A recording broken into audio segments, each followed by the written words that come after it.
I really like it when a game takes a little spice from a well-known genre and just slaps it into something completely different. A million games a year release without doing this, and a lot of them are great, but sometimes you need a little bit of help standing out from the crowd. It feels like developers, as long as they don't have a ton of money to throw around, either have to polish a game until it's immaculate, or bring something really cool to the table. There's obviously a ton of other ways to experiment when making a game, but mixing up some genres makes for one hell of a sales pitch. Because the idea of a thing, but also another thing, has ruled for as long as media has existed.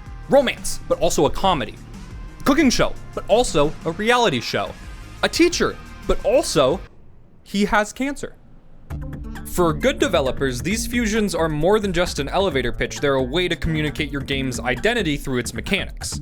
Invoking a separate genre can not only add to the gameplay itself, but also change how people see the entire experience.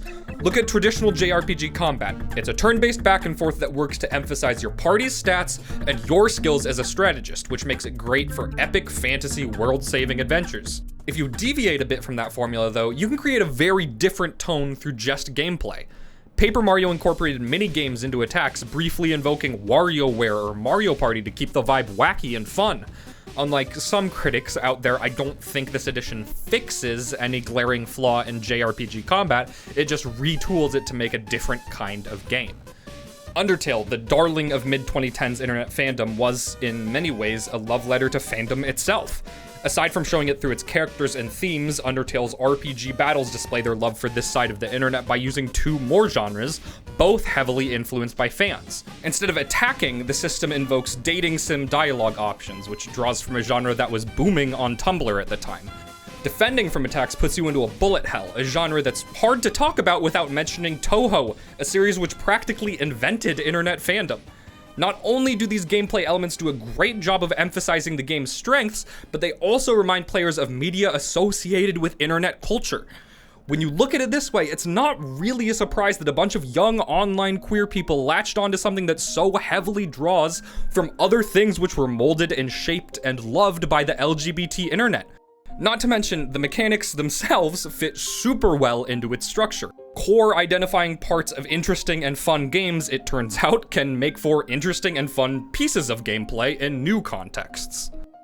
Of course, to actually fit these things in, we need to simplify all the individual parts. Most genres are really complex and engaging on their own, so if we get the entire experience from every single style we use, it could be way too much. In order to get the most out of them, you need to get to the essence of a genre. You gotta cut out all the excess fat. Precise fighting game inputs? Simplify that. Wordy, complex cards? Simplify that. RPG stats and equipment? Simplify that. More. Thank you. But what if instead of taking an existing genre and filling in the gaps, somebody built a freak hybrid from the ground up? Well, it's a bit rarer, but when it happens, it can be really cool. Okay, close your eyes with me. Now. Imagine your kid booting up mom's computer.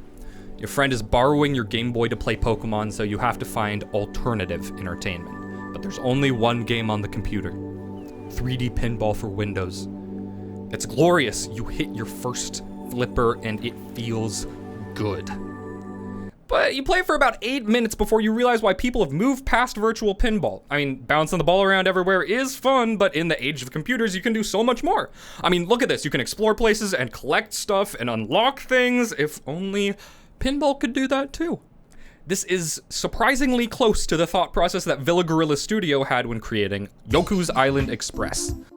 This guy loved pinball, so he teamed up with his former coworker and fellow pinball lover to found a studio to make a game. A game based on what was initially an inside joke. Open World Pinball. After 5 years, they released the only game currently on Steam to have these two tags together. And let me tell you, it's pretty good.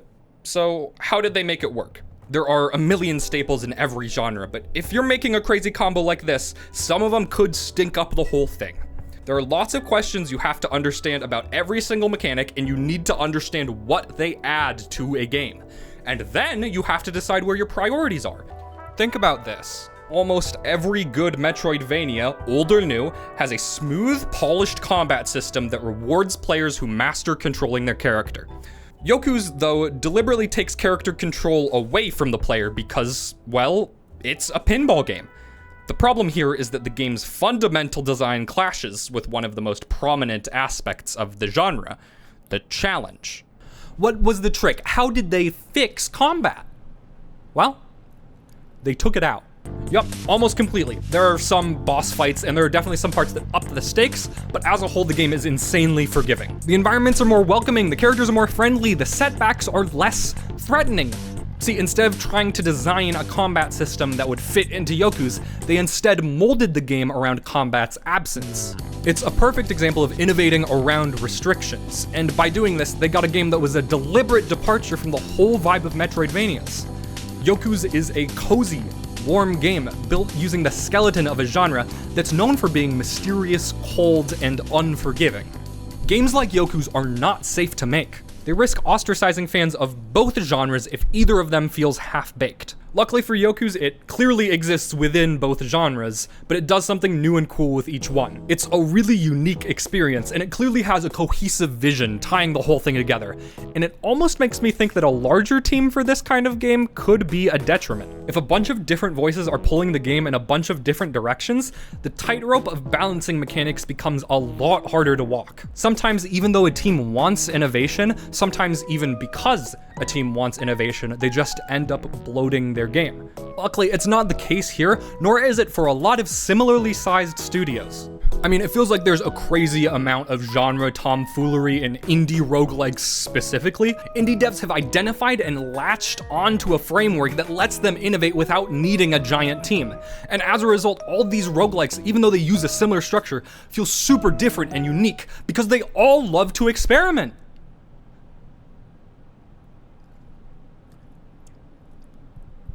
Most of them love to experiment. Yeah, not every developer is able or willing to take the risks necessary to make a game that pushes these boundaries. A lot of things can go wrong, and whether you're an independent dev looking to turn a profit on a small game or a AAA studio that needs to convince investors and management that the game is worth it, those risks can be off-putting. Because while some of these risks can work out great, actually taking them requires a huge amount of trust. A lot of big studios put that trust into a single director or a well-renowned small team that has the ethos required to get that trust and buy-in. Still, it can be a struggle. Some designers, even great ones, have lofty goals that might not be super realistic. Spore, released in 2008, was one of the most anticipated games the world had ever seen at the time. The project led by the creator of The Sims. Its promises were insane. Helm the evolution of a species, guide them from amoeba to tribe to civilization to space colonizers. The admittedly fun creature creator was advertised to teach kids about science and evolution. All of this was promised and more. What we ended up getting, technically, satisfied a lot of those promises, but only technically. The game is split up into 5 stages with drastically different gameplay and very little through line. It essentially feels like 5 separate mini-games. Yeah, mini-games because none of these stages were fleshed out enough to feel like more than just a shallow rehash of a different game. Nor were they given enough screen time to feel like any of them could define their own identity, let alone relate to the content that came before it. Maybe I'm being a bit harsh on a game that ultimately sold pretty well, but this game has failed the test of time, and even playing this game at 9 years old in 2008, I was underwhelmed and confused after falling in love with the creature creator. It's a game that doesn't have that focused vision of its systems. It's a jumbled mess of interesting but ultimately ineffective ideas. None of them come together, and as a result, it doesn't feel like a fusion. It's a bit disappointing because fusing genres well is not like a new thing. It's been happening for a long time. Sometimes it feels like it's a bit more recent, but that's only because in the past when people combine genres and it's really good and it catches on, it just becomes its own genre. Smash Bros combined fighting games and platformers in 1999, and especially recently, platform fighters are their own thing. Dota combined real-time strategy games and arena fighters. Pokemon combined RPGs and digital pets. I mean, the list goes on. Talked about Yoku's experimenting with Metroidvanias, but these games combined platformers and action-adventure games. It all just gets a bit muddy when so many of our genres use and overlap with defining characteristics from other genres. they're actually a bit of a weird topic in the first place. Genres are only useful to us if they're able to communicate the general idea of a game. They're explicitly not rulebooks, they're just loose frameworks of things that work together. They can intentionally be vague, and really they can be anything as long as enough people like them and make games modeled after them. Like if Rollerdrome inspires a bunch more developers to make third-person shooter skating games, maybe we'll make a word for it. Rollerdrome-like? Third-person scooter? Scoot 'em up? Anyways, messing with any of the countless existing genres is, in my eyes, one of the coolest ways to show love to them. The heart of every single one of these combinations is experimentation and passion. It's the reason I love games like this so much.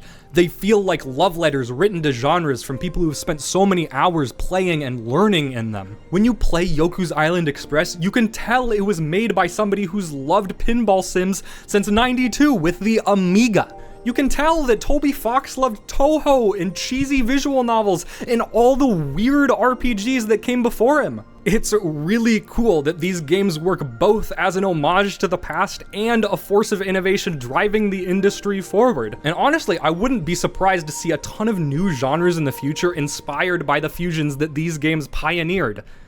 Until then, I'll be watching this new show. The genre? Oh, it's kind of a combination of a rom-com and a cancer teacher-like. Thanks for watching.